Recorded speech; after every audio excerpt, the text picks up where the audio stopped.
Welcome to Your Voice Must Be Heard. This is a podcast where we share stories strategically to spark encouragement for our listeners, our audience, to elevate their mindset and their thinking, and to enrich their lives, all by the power of divine wisdom. Today, we are discussing the undeniable power of discipline. You know, when you see discipline in action, when you see it among a person's life, you can look at them and say, oh, yeah, she's disciplined, or he's disciplined, or you hear them say something, you say, oh, yeah, that person is disciplined. My guest epitomizes the definition of discipline or self-control, which I like to define as the ability to be led or trained to do an act consistently or habitually without fail. I'd like to welcome my friend and dear sister eternally, Renee Clark. Welcome, Renee. Thank you. Thank you. I'm going to give the guest just a little introduction of who you are. You are a lovely wife, a mother to two beautiful daughters. You have a successful career in healthcare IT, and you are a marathon runner. This is incredible. I like to add a few other things. I think that you are also a fashion icon. And then I believe you are a secret princess from your country, Haiti, that you've never mentioned. I mean, you just walk in this level of royalty that I think you are keeping on under the wraps. Thank you so much. What a nice intro and so nice of you. Thank you. Yes. Yes, yes. When I look at your life, and how you do life, it's so effortless. Your style, grace, faith, strength, resilience, your spiritual walk is very enticing. Your light really elevates me to do better. And I want to share that with the guests. So we're going to jump right in. I believe that one of the ways that you make this all possible is your level of discipline. As people of God and as women of God, we are called to walk in a great level of discipline. In the scriptures, it says, particularly this one scripture that stuck out to me when I was thinking about discipline is, for the moment, all discipline seems painful rather than pleasure or pleasant, but later it yields the peaceful fruit of righteousness to those who have been trained by it. I want you to talk to us a little bit about discipline. What is discipline to you? Walk me through that process in your mind when there is some area in your life that you need to train. Yeah. So, discipline to me is doing what you know you need to do, even though you don't feel like it. Because Mm, there are plenty of time, whether for me it's running, whether it's reading the word, whether it is getting up to pray, getting up early. So there are a lot of things in life that we naturally don't want to do. We know it's the right thing to do. We know that. yeah. But for me, I tend to schedule things. Even as a runner, my runs, when that alarm clock goes on, turns on, you have a decision to make. Or you're gonna get up and do what you know you need to do, or you're not. So this is where you're gonna kind of show yourself how disciplined you are. Because there are a lot of time where that alarm goes off and I'm like, oh, another hour. I don't want to get up. But that's when you have to make that decision. We set up the alarm clock for a reason. We have things we need to do. We have things that we schedule, and we schedule it for a reason. And we just need to go with it. And a lot of time for me, the initial response, you drag in, you don't want to do it. Once you get started, whether it's reading, whether it's praying, whether it's running, once you get started, what exactly you needed, whether it's the mindset or the body, you actually get it. So normally for me, once I get Mm. started, the initial first few minutes is the fight. And then once I get started, then I'm good. I'm glad I did it. I followed through on what I said I was gonna do. So, I mean, that sounds good. It really does. I mean, for others, it's just so hard to do. Why do you think that is? Like for me, so sometimes I think it's good to know like your weaknesses and then put things in place to help you overcome those. For Mm, me, I would say a couple of things I use. So obviously setting up the alarm clock, having an accountability partner. So when I set a run and I have two or three people that are going to show up, when that alarm clock goes off, I can't just suddenly decide I'm not going to go. Like I have people waiting Mm, on me. mhm, So that helps me push through to show up because I know there are people that are depending on me. mm, The other thing I would say for me is set goals. Because a lot of time we say, oh, I want to do this, I want to do this, especially with the new year coming on. You hear a lot, oh, I'm going to do this one day, I'm going to do so. You can choose to make today be your day one, or you can keep saying, one day I'm going to do this, one day I'm going to travel, one day I'm going to do that. One day never comes. So with mhm. goal setting today, 3 months from now, I want to do XYZ. So you put it on the calendar. Sometime even telling people help to keep you accountable because you said you were going to do this. So for me, I would say is just having other people there to keep me accountable and setting goals with what it is that I want to do. Because if you are not disciplined and doing the actions that you need to take to accomplish those goals, you just not never gonna get there. That is truth. I think something I have a problem with is that accountability piece. I just don't wanna be reminded of something that I just don't wanna be committed to, and I think that scripture we was just referencing earlier, it's so painful to me. I can't see the pleasure or the pleasantness of it on the other side, and so do you feel motivated by the fruit that comes from being disciplined as well? I think the fruit, and then just to go back to one thing you said, I think being around like-minded people, just like the word, going to church or hanging around people that you know believe the same thing you believe. So if I'm running with a group of people that I know this is serious for them, Mm, that they're gonna lift me up. They're gonna say, "You're doing good. Keep going." So being around people that are like-minded. So having an accountability partner that has similar goals, similar views, that knows what you're going through, that knows what it's like to push you through. But you can't. It's not just hanging around or kind of just being with anybody. You have to align yourself with people that have the same mind, values, same goals, so that where you're weak, they can bring you up and strengthen you up, and you can do the same for them. So, yes, it is the result, but I think being around like minded people also helps because they understand. So, mm, they know exactly the right thing to say at that moment to bring you mm, up because mm, I'm pretty sure they've been there themselves. mhm. So tell me, where does this come from? Were you naturally just gifted to be disciplined? Tell us a little bit about how you came to be this way, or is this just who Renee is from the beginning? I guess for me, it's a little bit of both. I mean, I like challenges. I guess for me, in my mind, I don't like to be normal. I don't like the norm because a lot of time the norm is what's accepted. It's what everybody does. So, oh, you're normal because you're doing what everybody else does. And I think all of us has it in us to find that one thing that we love, one thing we drive, one thing that makes you feel special, whatever it is. And it doesn't have to be anything, super tough. It could be you doing crochet. It could be whatever it is that gives you that peace, that makes you feel special. That's like my one thing. I think it's always been that for me. I like challenges. So I tend to pick things that will challenge me out of my comfort zone, challenge me out of the norm. It's like, why are you doing this? Mhm, People are like, why do you want to run a marathon? Like, it's just not the norm. Every time I read about it, like only less than 1% of the world population has done a marathon. So things like that. mhm. I love things like that. I feel like I'm doing things that just sets me apart, not because I'm comparing or competing, but it's just something I want to do for me. That's good. I mean, this seems like such a great challenge.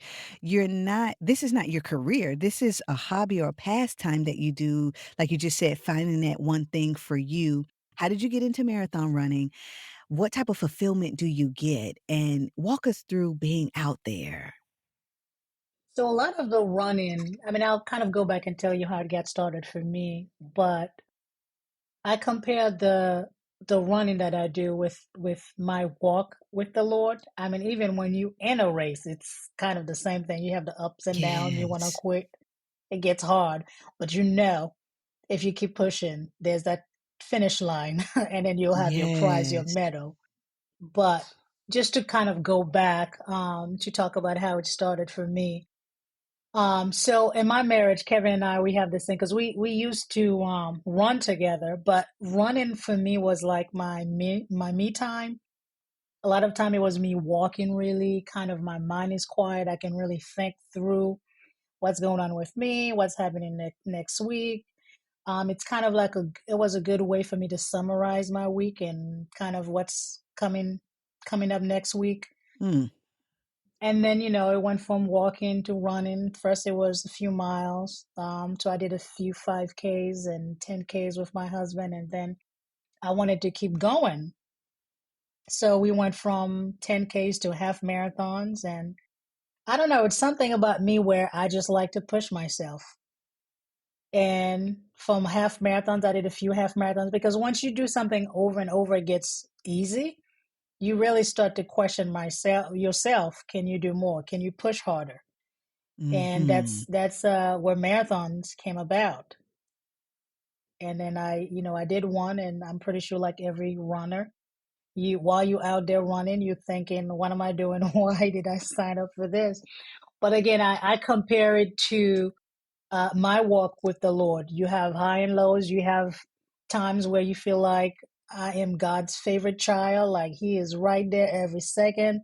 Everything is going as planned. I mean, He's doing everything He said He was gonna do in my life. And then you have parts where in the race, you things start to hurt. Everything in you wants to stop and quit. Just again, like serving God. Everything in you is like, why am I doing this? What's Mhm. going on? Nothing is going well. You want to quit. But just the knowing that even if I slow down, as long as I keep going, I will eventually, no matter how long it takes, I will eventually cross that finish line. Same thing again with God. As long as you keep going, don't give up, don't quit, don't turn your back on Him. You will reach whatever point it is you're trying to reach, whether it's a relationship, whether it's something you're trying to manifest in your life. You will get there if you don't quit. Yes, that's really good. I mean, that's how our life is built as believers. We were all designed to run a race and to run it in your own lane, within your own strength, with the strength of God behind you, but not looking over at the next competitor, but to stay focused in your lane. It talks about comparing the runner who runs within this natural space or like in this life that we're in now, and then how it will be compared to running for eternity, eternally, reaping those rewards. And so it sounds like that's where your mindset is. Like you said, you're thinking about this, your walk as you're doing it. And that's what motivates you to keep going. So that's really good. And so how many races have you ran so far? How many of It's those, been I guess, is I know it's been a lot, but I guess I should say, how many of those are actually full marathon seven, races? 7. 7 official marathons, and then two unofficial because one was a training marathon and the other one was an ultra, which is Wow. beyond a marathon. But 7 official marathons, 7. And define for us again, how many miles is a marathon? 26.2 miles. Ooh, way. That is discipline in your mind. I mean, itself, just to think about running for that amount of time and distance. Yeah, I can't even get past that. So I love this, talking about this thing that you do. I also see how discipline spills over into other areas of your life. I mean, you are amazingly beautiful. Your body is just so toned and fit and ready to go. I mean, I'm like, do I need to get out here and run marathons too? Like, what do I need to do to look like Renee? A lot of women that we know together, that we share mutual relationships with, they're like, "Yeah, Renee is on a whole nother level." It's like, we don't even try to get to Renee's status. I mean, because your level of discipline is so high. I don't know if we could ever catch up. So, I wanna talk a little bit how this spills over into other areas of your life. Tell me how you carry this torch of discipline within your career. For me, I guess I would say that started because in life, when you look at your career, sometime early on, it's really hard to figure out what you want to do career wise and how that's going to line up with the type of life. I think that's one thing we don't talk enough about. So we talk about career. You know, you hear all about the top, the doctors, the lawyers kind of career. But a lot of time we don't line up the type of life we want to have because the career will impact that as well.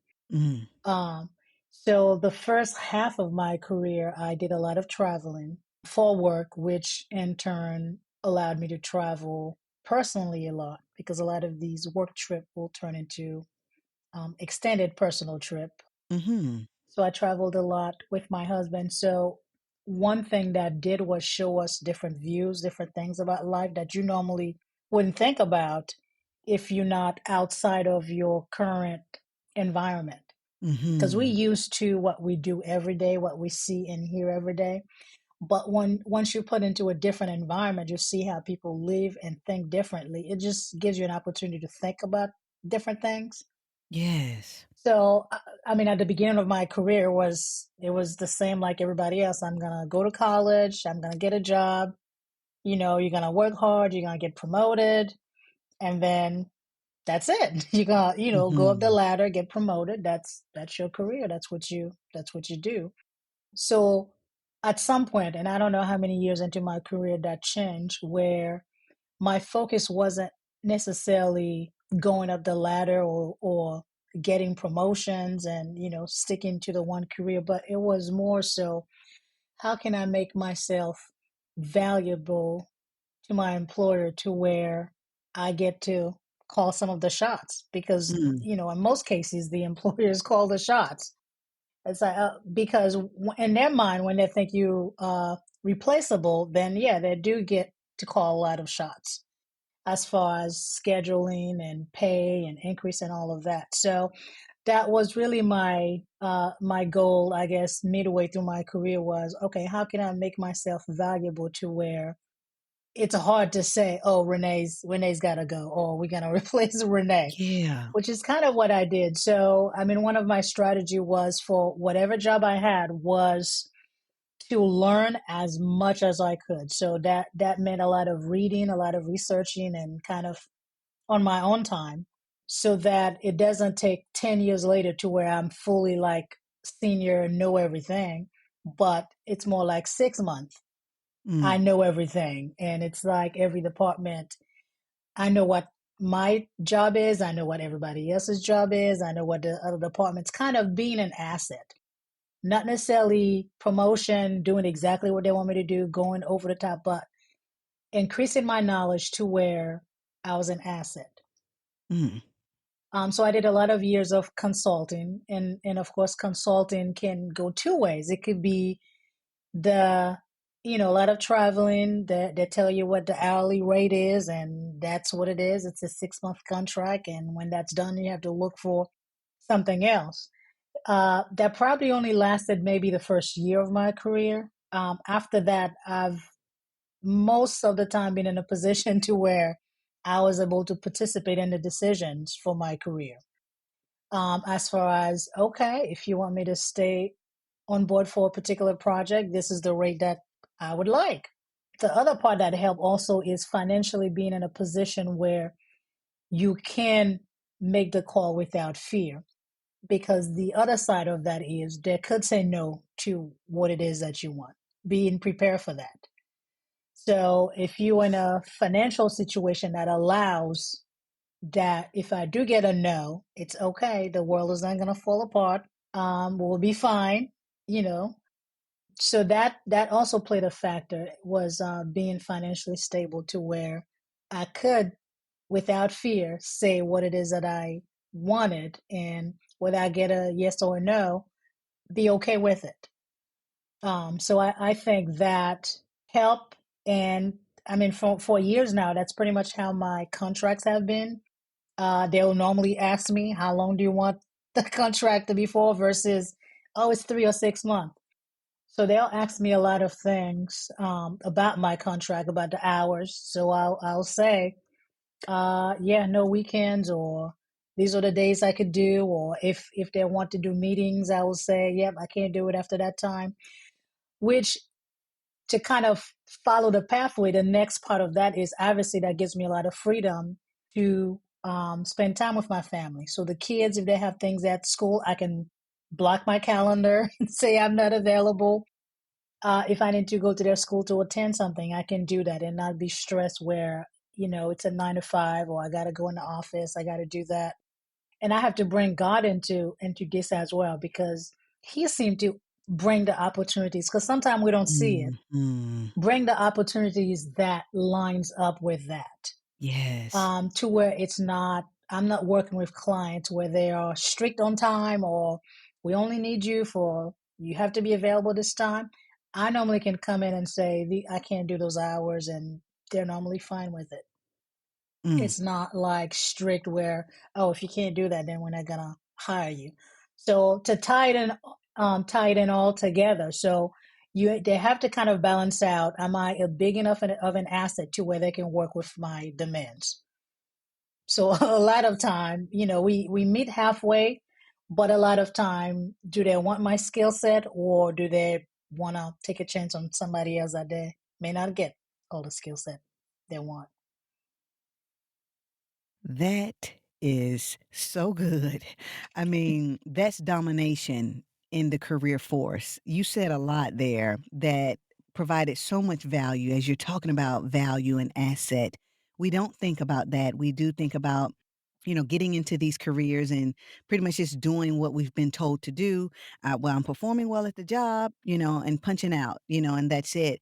But your brain is just designed to really dig deep into the hidden wisdom or treasure there that has really set you up for success. So, making yourself an asset, I mean, that's huge. That is really huge, coming into the company and, like you said, just cutting the time short, by making yourself, higher, in your skill set and in your performance, right out the bat. I mean, that is so well. I'm taking notes that I want to adopt. I just started a new job myself, and which you helped me to get to, and I want to take that as well.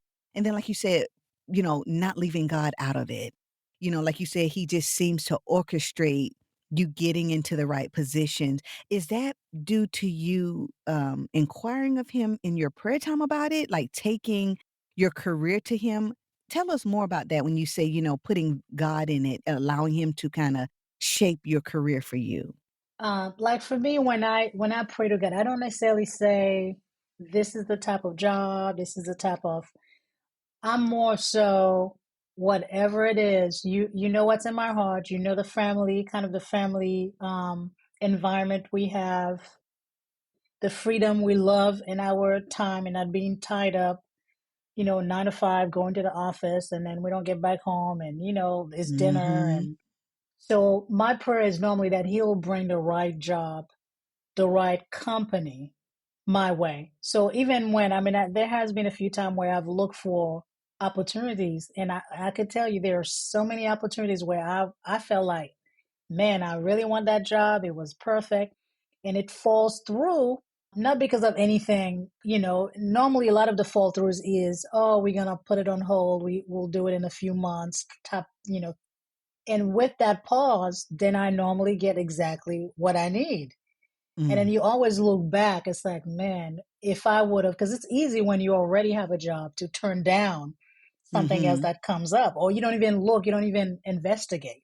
But that has happened, which leads me to believe that He does bring the correct opportunity my way, and blocking out the ones that will not serve me well, and whenever I have to do a search for a new opportunity. That's powerful, and that's where I want to be, where I want to encourage the listeners to be if you're not, content with your career and just not knowing what to do, as Renee just said, taking it to God, mapping out what your life is like and asking Him to help find the right job for you. That's really good. I also love what you said about calling the shots because you never think about that within a career. Or maybe some do, but you feel like it's just this cycle. You clock in 9 to 5, you do what you're told, but you have created this place where you call the shots, where you are in demand. Like, if Renee's not here, this place is not functioning, and that's such a great way to elevate your mind when you're considering your career and being disciplined early on to study those processes, those SOPs, those training guides, that role that you've been put in so that you can put yourself in a place where you could call the shots. Yeah, and I wanted to add one thing. Another word to me that goes with discipline is character. Mm, So to me, it's not just being an asset and having the skill set. It's also knowing my clients know when they say, go to Renee, she's going to do it. They don't need an answer from me. They know I'm going to do it. So it's mm, the character of you always show up when you say you're going to show up. You always do what you say you're going to do. And sometime it might take 2, 3 hours to research to do what it is you need to do correctly, not cutting corners and just doing it just to do it. To me, that's the difference between a job and a career, where you actually enjoy what you do and you do it as if you're doing it unto the Lord. You don't want to mhm, just throw something together just to, just to tie it and have something to present. But you want to do it well. You want to do it the best way it should be done or it can be done. So I think that also is having the character to do well on your own without having a manager over you. Because a lot of time, I know it's hard for people to be independent in that way, but there's a lot of that's how you gain your freedom. Being able to manage your own schedule, manage what needs to be done, and doing it well without having a manager or somebody over your head to tell you, mm, I need this tomorrow. It needs to be done.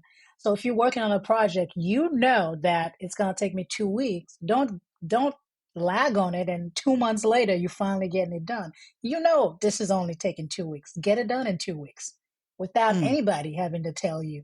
So these are the stuff like that. So to me, it's the discipline and the character to do the right thing without having a manager over you to push you to do the right thing.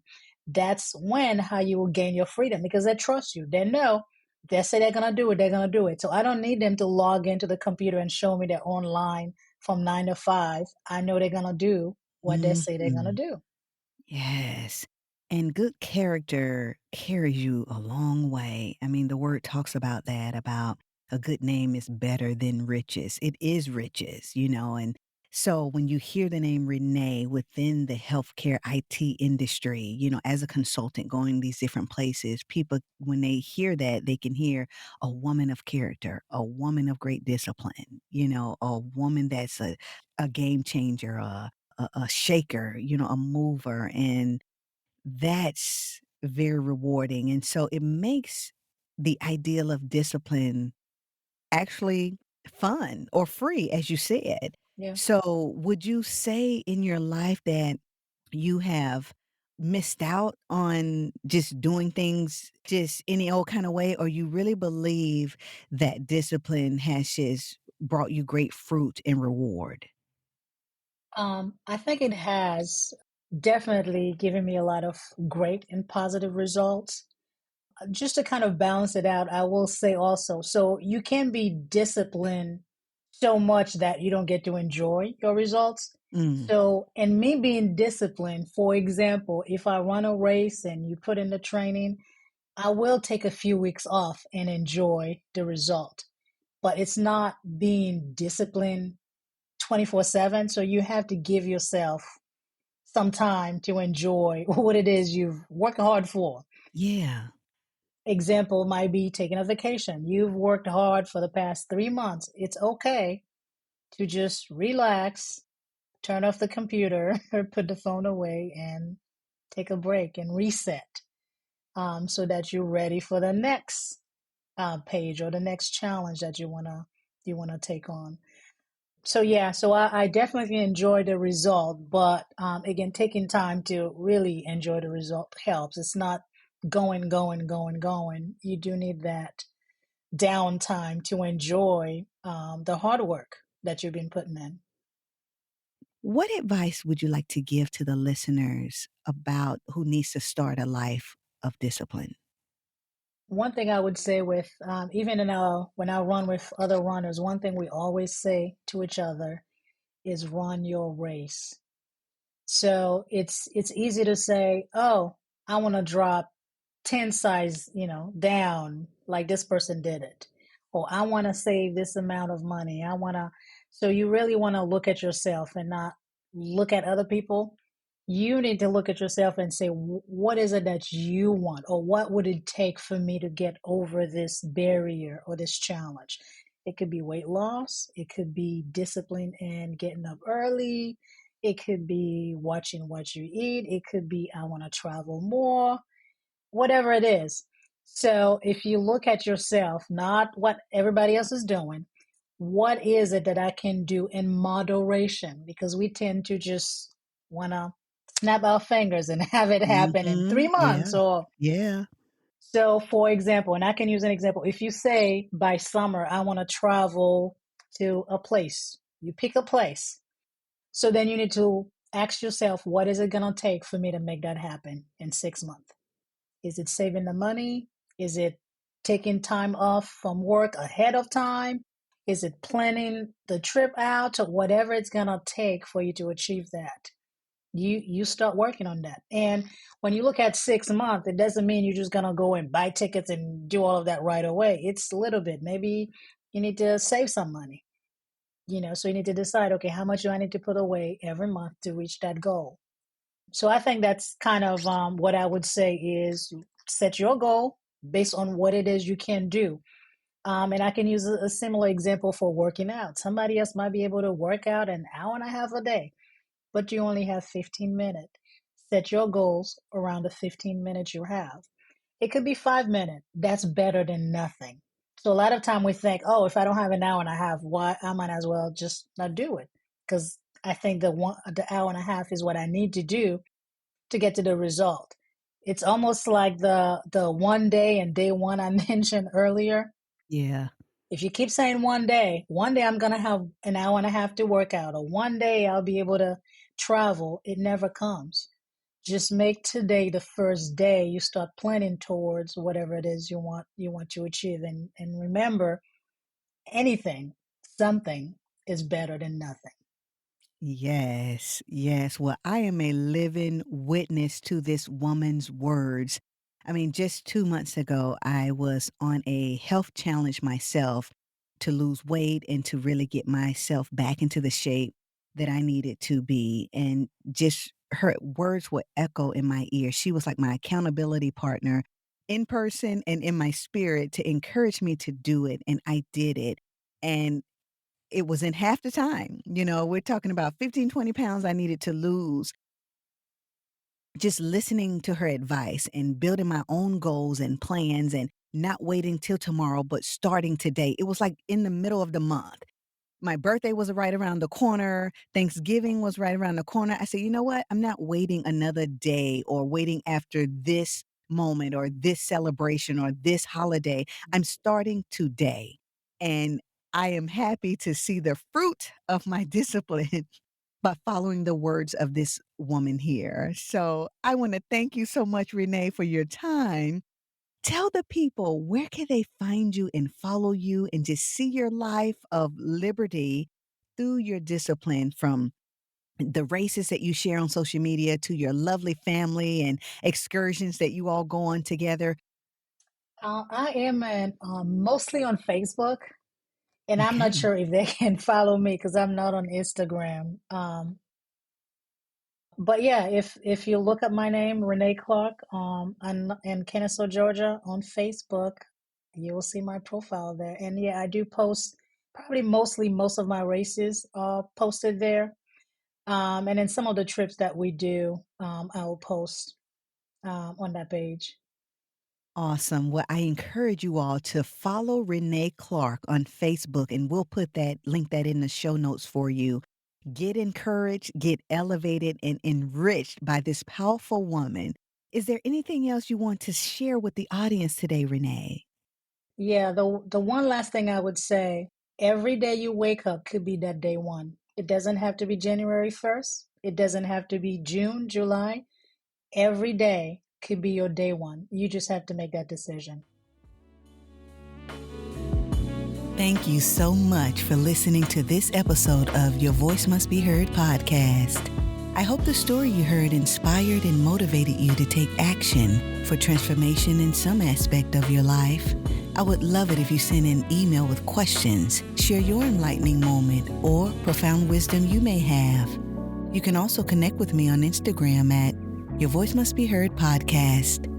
I look forward to hearing from you. See you in the next episode. Bye.